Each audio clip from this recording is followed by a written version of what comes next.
नमस्कार दोस्तों, stock India YouTube channel में आपका हार्दिक स्वागत है। आप देख रहे हैं स्टॉक इंडिया यूट्यूब चैनल।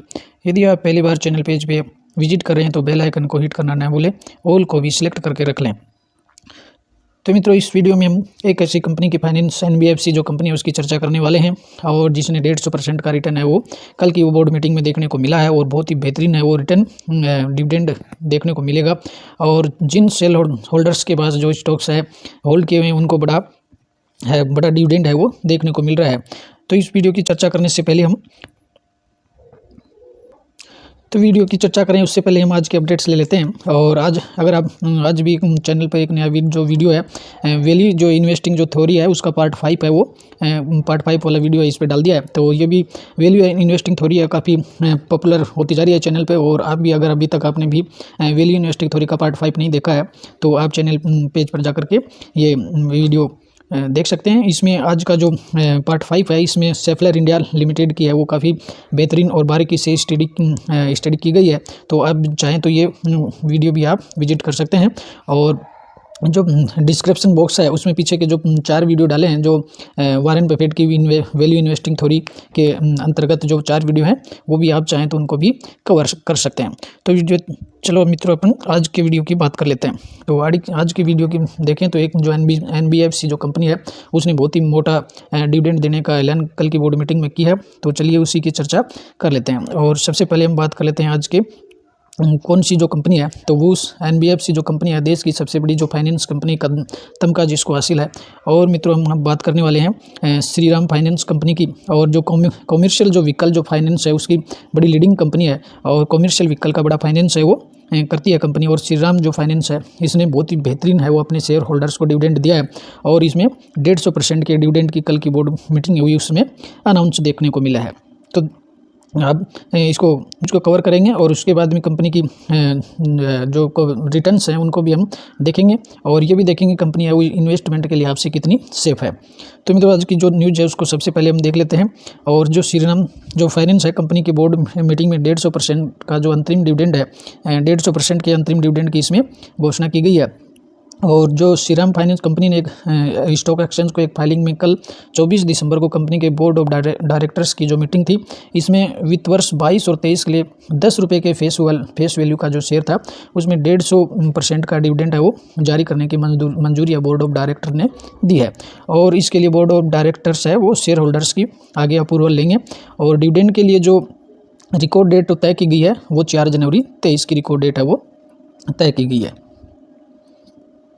आगे और देखें तो बात कर लेते हैं श्रीराम जो फाइनेंस कंपनी है वो देश की सबसे बड़ी एनबीएफसी फाइनेंस कंपनी है और 150 रुपये का इसने अंतरिम जो डिविडेंड है, हालांकि ये अंतरिम डिविडेंड रहेगा, का ऐलान किया है। तो मित्रों, इसमें गौर करने वाली बात है कि हम किसी भी जो कंपनी का जो स्टॉक्स है उसके लिए डिविडेंड्स और बोनस और स्प्लिट इनके लिए कभी भी हम इस छोटे मुनाफे के लिए कभी भी कंपनी का स्टॉक्स है वो नहीं खरीदना चाहिए। अगर आपके पास स्टॉक्स है और तो आप ऑलरेडी अगर स्टॉक्स को होल्ड करते हैं तो ये सारे बेनिफिट्स आपकी झोली में अपने सब ही आ जाते हैं। तो सबसे पहले हम देखेंगे कि कंपनी इन्वेस्टमेंट्स के लिहाज से सेफ है या नहीं है। वैसे तो ये फाइनेंस के सेक्टर में जो बजाज फाइनेंस है, बजाज होल्डिंग है और बजाज फिनसर्व है, एसबीआई कार्ड है, तो ये सभी जो कंपनियां हैं फाइनेंस के सेक्टर में बड़ी लीडिंग कंपनी है। लेकिन श्रीराम फाइनेंस है ये भी कंपनी है, लेकिन वो सभी चीज़ें हम इसमें कवर करेंगे। तो श्रीराम फाइनेंस का बिजनेस देखें तो ग्रामीण जो सेक्टर है, ग्रामीण जो भारत का जो ग्रामीण जो क्षेत्र है उसमें काफ़ी पकड़ रखने वाली कंपनी है और ये देश की एक अग्रणी एनबीएफसी कंपनियों में से एक कंपनी है। और देखिए कंपनी जो है इंडिया में इसके 67 लाख से ज़्यादा प्राइवेट और कॉर्पोरेट कस्टमर्स हैं कंपनी के। और ये शनिवार के दिन में स्टॉक एक्सचेंज ने एक फाइलिंग में अपनी जो 24 दिसंबर को इसकी बोर्ड ऑफ मीटिंग हुई है उसमें 22 और 23 के लिए 10 रुपये के फेस वाले शेयर के लिए 150 रुपये का इसमें डिविडेंड दिया है। हालांकि अभी तक शेयर जो होल्डर्स हैं उनका भी बाकी है और कंपनी है वो शेयर होल्डर्स का अप्रूवल भी लेगी। तो कल की जो मीटिंग 24 दिसंबर को जो मीटिंग हुई है उसमें कंपनी के बोर्ड ऑफ डायरेक्टर ने कुछ नए फैसले भी लिए हैं। और कंपनी के जो बोर्ड ऑफ डायरेक्टर ने बिजनेस में बढ़ती हुई जो डिमांड है उसको पूरा करने के लिए और किस्तों में जो रेडीमेबल एनसीडी और सब ऑर्डिनेंस जो डिबेंचर्स हैं बॉन्ड जारी करके और भी ज़्यादा फंड जुटाने की बात की। यानी कंपनी कल जो बोर्ड ऑफ डायरेक्टर्स की मीटिंग हुई थी उसमें और कंपनी ने फंड जुटाने की बात भी कही है। और इससे पहले ही कंपनी पर एक बड़ी न्यूज़ भी देखने को मिल रही थी और 23 दिसंबर को कंपनी की तरफ से एक बड़ा अनाउंस हुआ था और इसमें तेलंगाना और जो आंध्र प्रदेश में कंपनी का AUM है, जो कंपनी का जो बिजनेस है AUM, उसमें कुल 33,000 करोड़ रुपए के स्तर पर पहुंच गया है। यानी कंपनी है वो तेलंगाना और आंध्र प्रदेश में बहुत ही अच्छा बेहतर प्रदर्शन कर रही है और कंपनी का जो वार्षिक जो कलेक्शन था वो 33,000 करोड़ के आसपास पहुँच गया। और तो कंपनी का जो फाइनेंस जो सेगमेंट है उसमें कॉमर्शियल व्हीकल है, SME यानी छोटे जो लघु उद्योग मंझोले उद्योग है उनके लिए, और टू व्हीलर जो सेगमेंट है उसमें टू व्हीलर जो सेगमेंट है उसमें कंपनी फाइनेंस की वो डिमांड है वो काफ़ी बेहतरीन डिमांड निकल के आ रही है और अच्छा सपोर्ट है वो कम मिल रहा है। तो बात करें कंपनी के जो CEO हैं, कंपनी के MD और CEO YS चक्रवर्ती ने एक स्टेटमेंट में अभी कहा है कि जो कंपनी है वो आम आदमी की लेंडर है और हमारी ये आगे की स्ट्रेटेजी यही है कि जो दो राज्य हैं जिनकी हम बात कर रहे थे, तेलंगाना और आंध्र प्रदेश, उसमें कंपनी है वो SME जो सेगमेंट है यानी लघु और मध्यम साइज के जो उद्योग हैं उन पर उनका फोकस करने का इनका काफ़ी बड़ा प्लान है। तो ये तो थी न्यूज जो निकल कर के आ रही थी कि कंपनी ने एक बहुत बड़े 150% का वो डिविडेंड का अनाउंस किया है। तो अब जिन शेयर होल्डर्स के पास है उनको तो ये डिविडेंड मिलना ही मिलना है। और अब हम देखते हैं कंपनी के रिटर्न्स की बात कर लेते हैं कि कंपनी है वो अब तक कितना रिटर्न दिया है। तो कंपनी की बात करें तो ऑल टाइम देखें तो कंपनी का जो स्टॉक्स है अब तक इसने 25,000 से ज़्यादा का रिटर्न है वो कवर किया है।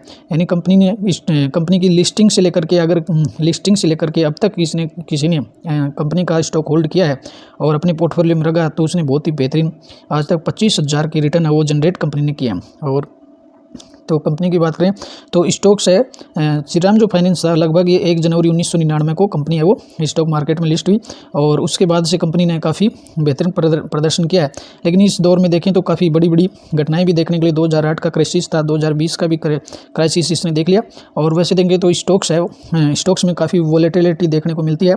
और कंपनी चूँकि एक NBFC है तो इनके ऊपर NBFC जो कंपनियाँ हैं, बैंकिंग जो सेक्टर है, इनके ऊपर जो NPA होता है उनकी NPA की तलवार भी इनके ऊपर लटकती तलवार रहती है। और इस वजह से काफ़ी स्टॉक्स में काफ़ी बड़े क्रैश भी देखने इस दौरान बड़े क्रैश भी देखने को मिले हैं। 8 का क्रैश हुआ, फिर इसमें 12 में भी NBFC सेक्टर में बड़ी गिरावट आई और यहाँ पर भी देखें तो स्टॉक्स में वो बड़ी गिरावटें देखने को मिल रही हैं। तो इस लिहाज से देखें तो कंपनी है वो बड़े इन्वेस्टमेंट के लिहाज से है तो वो ठीक नहीं लग रही है क्योंकि स्टॉक्स में काफ़ी वॉलेटिलिटी रहती है। और लॉन्ग टर्म के हिसाब से भी देखेंगे कि अपन लॉन्ग टर्म में कंपनी ने कितना पैसा जनरेट किया। तो अगर लास्ट 5 ईयर की बात करें तो लास्ट 5 ईयर में काफ़ी कंपनी का चौंकाने वाले रिजल्ट हैं और कंपनी ने लास्ट 5 ईयर में अपने शेयर होल्डर्स को कुछ भी रिटर्न नहीं दिया। और मैंने अभी जो 5 साल के लिए इसने होल्ड किया होगा और 10% का इसमें नेगेटिव रिटर्न देखने को मिल रहा है। और लास्ट 1 ईयर की बात करें तो लास्ट 1 ईयर में कंपनी ने मात्र 6% का रिटर्न दिया है। तो इस हिसाब से देखें तो कंपनी लॉन्ग टर्म के लिहाज से है कोई बेहतर रिटर्न नहीं है कि हम कोई अगर 1 साल और 5 साल के लिए पैसा लगाता तो मात्र 6% के लिए 6% के रिटर्न की कोई आशा कर सकता है क्या? तो 6% के रिटेल के लिए वो भी 1 साल के लिए होल्ड करें तो लॉन्ग टर्म के लिहाज से तो कंपनी है वो काफ़ी कंपनी अच्छी स्थिति में नहीं लग रही है। और कंपनी के जो स्टॉक्स देखें उसमें भी बड़े क्रैश आपको देखने को मिल रहे हैं। तो मात्र डिविडेंड के लिए मात्र एक मोटे डिविडेंड के लिए हमें इसमें एंट्री इस प्रकार के जो स्टॉक्स हैं उनमें एंट्री नहीं लेनी चाहिए। लेकिन अगर लॉन्ग टर्म के लिहाज से देखें, अगर 10 और 15 साल के लिहाज से अगर आप 10 और 15 साल के नज़रिए से इन्वेस्टमेंट करना चाहते हैं तो अलग बात है। बाकी शॉर्ट टर्म में इस कंपनी में काफ़ी वॉलेटिलिटी देखने को मिलती है तो इस लिहाज से इसमें मात्र डिविडेंड के लिहाज से कंपनी में जाना ठीक नहीं होगा। और कल के सेशन की बात करें, शुक्रवार के सेशन 23 दिसंबर को कंपनी के स्टॉक्स में है वो ऑल ओवर जो बॉर्डर मार्केट में गिरावट देखी थी उसमें भी कंपनी के स्टॉक्स में 3.5% की गिरावट वो देखने को मिल रही है। और अब इस पर कुछ चीज़ जिनको हम पहले भी कवर कर चुके हैं, कुछ अपडेट्स थी इसके ऊपर। और श्रीराम फाइनेंस टू फोरे इनटू न्यू सेगमेंट्स और कुछ ये नए बिजनेस सेगमेंट में भी प्रवेश कर रही है। जो नए जो डिजिटल जो प्रोडक्ट्स हैं उनसे संबंधित एक नए सेगमेंट में प्रवेश करी है। और Shriram finance to AUM touches RS 33 crore in AP and Tamil Nadu और आंध्र प्रदेश और इसकी तेलंगाना में कंपनी के 33,000 करोड़ के सालाना इनकम जो फाइनेंस है वो 33,000 करोड़ तक कंपनी का देखने को मिल रहा है। और अब बात करते हैं कंपनी की पीयर्स कंपनी की कंपटीटर कौन है इस बिज़नेस में। तो इस बिज़नेस में बात करें तो कंपनी का जो कंपटीशन है बहुत ही बेहतरीन कंपनियों से इसका कंपटीशन है। तो अगर कंपटीशन में देखें तो सब नंबर 1 पर बजाज फाइनेंस है और नंबर 2 पर बजाज फिनर्स है और नंबर 3 पर देखें तो SBI कार्ड, बजाज होल्डिंग्स, यानी इसका जो कंपटीशन है काफ़ी बहुत ही मार्केट की जो लीडिंग कंपनियाँ उनसे कंपटीशन रहता है। और चोला फाइनेंस है, HDFC AMC है और मुथूट फाइनेंस है, नंबर 8 पर आता है। तो जो श्रीराम फाइनेंस है उसका नंबर 8 आता है। लेकिन फिर भी एक बड़ी मार्केट की कंपनी है ये, और फाइनेंस का जो बिज़नेस आगे भी चलने वाला है और काफ़ी बेहतरीन की स्थिति में है। लेकिन सबसे जो बड़ी बात है वो NPA की है कि कंपनी के ऊपर कितना NPA है। तो पिछले सितंबर क्वार्टर के अकॉर्डिंग बात करें तो कंपनी का जो ग्रोस NPA है वो अभी सितंबर के क्वार्टर में कम होकर के 6.93% था, जो पिछले क्वार्टर में 7% था। तो NPAs के लिहाज देखें तो कंपनी NPAs तो है कंपनी पर, लेकिन कम स्थिति में आ सकते हैं। लेकिन नेट NPA की बात करें तो कंपनी पर नेट NPA अभी भी 3.5% का नेट NPA है। तो इस लिहाज से देखें तो ये NPA मुक्त कंपनी नहीं है। और बैंकिंग और जो NBS कंपनी है उन पर NPA वो काफ़ी रोल रखता है उनके बैलेंस शीट में। तो इस लिहाज से वो कंपनी का इन्वेस्टमेंट के लिहाज से देखें तो शॉर्ट टर्म और मिडिल टर्म में इसमें स्टॉक्स में जाना काफ़ी रिस्की कार्य हो सकता है। और दूसरी बात करें शेयर होल्डिंग पैटर्न की, तो कंपनी के शेयर होल्डिंग पैटर्न देखें तो इसमें प्रमोटर जो ग्रुप है उसकी जो हिस्सेदारी थी जो मार्च 20 में 26% है, और जो इसमें प्रेजेंट क्वार्टर दिसंबर 22 की बात करें और दिसंबर 22 में बात करें तो इसने होल्डिंग है वो 1% घटा करके करीबन 25% हो गई है। और FIs की बात करें तो FIs जो है वो काफ़ी बड़ी संख्या में इसमें, पहले जहाँ FIs में 64% हिस्सेदार थी और FIs ने अपनी होल्डिंग कम करके अब FIs की जो है वो 42% हिस्सेदारी है। FIs की 42, DIs भी इसमें काफ़ी संख्या में है। और DIs का जो देखें तो DIs ने अपनी होल्डिंग बढ़ाई है इसमें, और DIs ने काफ़ी बड़ी संख्या में अपनी होल्डिंग बढ़ाई है, काफ़ी बड़ी मात्रा में बढ़ाई है। मार्च 20 की बात करें तो मार्च 20 में मात्र 2.7% थे, और DIs ने धीरे धीरे अपनी हिस्सेदारी बढ़ा करके जून 21 के क्वार्टर में देखें तो 12% की थी, और हर क्वार्टर में इन्होंने अपनी होल्डिंग बढ़ाई है। सितंबर 21 में 14%, दिसंबर में 15% और मार्च 22 में 14% और जून 22 में 15%। और प्रेजेंट क्वार्टर में दिसंबर 22 की बात करें तो इसमें भी DIs ने अपनी होल्डिंग है वो कम किया है और इसमें 2% घट करके 12% पर आ गई। पब्लिक की बात करें तो पब्लिक भी इसमें अच्छी खासी संख्या में है, और जितना जो माल FIs और DIs ने बेचा है वो सारा माल वो पब्लिक ने खरीद लिया है। पहले जहाँ पब्लिक 6% थी अब करीबन इसमें पब्लिक है वो 20% देखने को मिल रही है। और यदि DIs में बड़े इंस्टीट्यूट्स की बात करें तो LIC है, LIC का जो इसमें स्टेक है इसमें 4.5% के आसपास देखने को मिल रहा है। जहाँ पहले LIC का जो हिस्सेदारी थी वो 1.6 थी, और LIC ने अपनी हिस्सेदारी इसमें धीरे धीरे बढ़ाई, और इसमें लेकिन प्रेजेंट क्वार्टर की बात करें तो इसमें LIC ने अपनी हिस्सेदारी वो 2% तक घटा दिया है। और HDFC म्यूचुअल फंड की बात करें तो उसकी हिस्सेदारी भी इसमें करीबन 2% के आसपास देखने को मिल रहा है। तो इस लिहाज से देखें कि अगर बड़े इन्वेस्टमेंट के लिहाज से देखें तो इसमें DIs और FIs हैं उसने काफ़ी बड़ी संख्या में स्टेक लेकर रखा है। लेकिन अगर आप इसमें शॉर्ट टर्म के लिहाज से और मात्र डिविडेंड के लिए जाना चाहते हैं तो वो काफ़ी रिस्की हो सकता है। लेकिन कंपनी ने जो जिस तरह से मैनेजमेंट के बयान आ रहे हैं उस हिसाब से कंपनी का बिजनेस है वो काफ़ी ग्रोइंग मोड में है। और आगे अगर आप इसमें शेयर मार्केट में कुछ रिस्क तो रहती हैं, अगर आप रिस्क के हिसाब से इसको अपने पोर्टफोलियो में रखना चाहिए तो आप इस पर स्टॉक्स पर काफ़ी स्टडी बना करके और वॉच बना कर रख सकते हैं।